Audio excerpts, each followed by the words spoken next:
Always mistrust the obvious. There are so many things happening in the world that are not obvious. The politicians are telling you not the truth, hardly ever. As a matter of fact, you can almost conclude that the opposite of what they're saying is what's normally going to be happening. So mistrust the obvious, regardless of what you hear from people on the campaign trail, from Washington, from Wall Street, from the Fed, et cetera, et cetera. There is usually a very, very different situation or agenda that's taking place. Very few events are spontaneous or accidents. Most are manipulated. You have to understand that the markets are totally rigged. If you think there's a free stock market in the United States, you just don't understand. The stock market is totally rigged by the Plunge Protection Team, the government's so-called working group on financial markets, which is made up of the head of the Fed and the Fed Bank of New York and the COMEX and the CFTC and a number of financial leaders, and they totally rig and manipulate the markets. And they've kept the stock market from plunging, but folks, the stock market's gone nowhere. People have gotten zero return on their money in the last 8 years in the stock market. Even the gold market is manipulated in the short run. Even in the short run, the gold market is manipulated. And the reason gold didn't take off 10 or 15 years ago was because of the powerful manipulation taking place on Wall Street with some of the biggest firms on Wall Street and the Fed, et cetera, et cetera. But they did, like in the 1970s, they did lose control. The stock market, or gold market's got a kind of a life of its own now.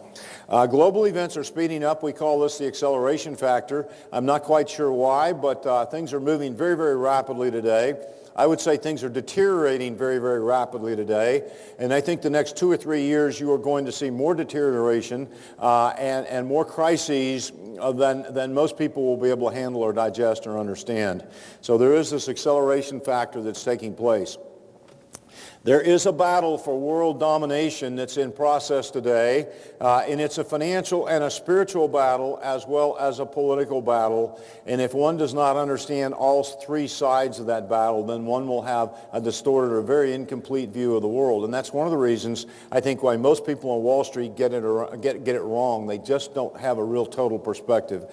So we try to, in our analysis, in our writings and speakings, we try to help people understand all three sides of that situation.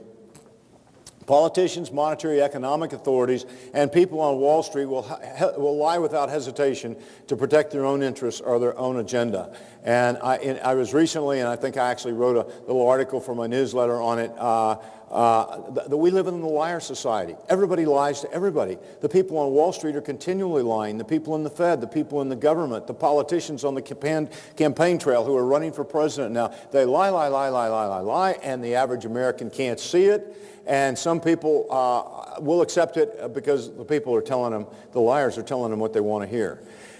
So we do live in a time when the truth is very, very scarce, and unfortunately is becoming more scarce with every day that passes. Ignore what the politicians say, but watch what they do.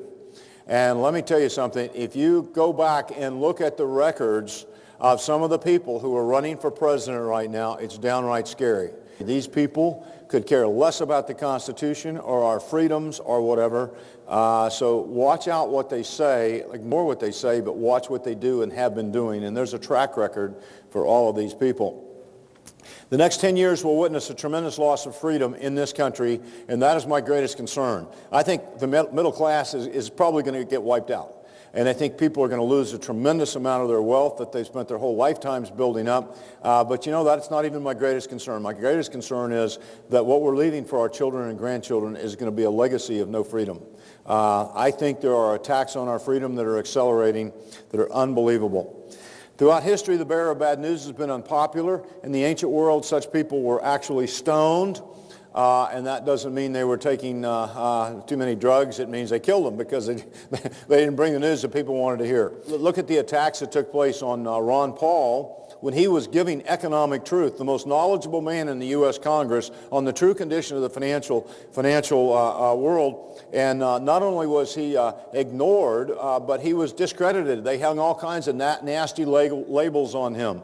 And that's called argumentum ad hominem, argument against the man. Attack somebody, put a nasty label on him so no one will listen to him. And they've done it to Ron Paul, but they did it to Cicero in the Roman Empire and to a lot of people who have tried to stand up and speak the truth over the years. Hosea 4:6 says, my people perish from lack of knowledge. And even though there's an awful lot of information floating around in our country today, real knowledge, discernment, and understanding, and the ability to join the dots is pretty well missing in our time. And Proverbs 27:12 says, the prudent see danger and take refuge, but the simple keep going and suffer for it.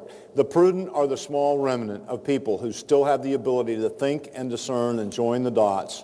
And the simple, I think, are the great masses who are clueless, who are absolutely clueless and don't have any concept of what's going on.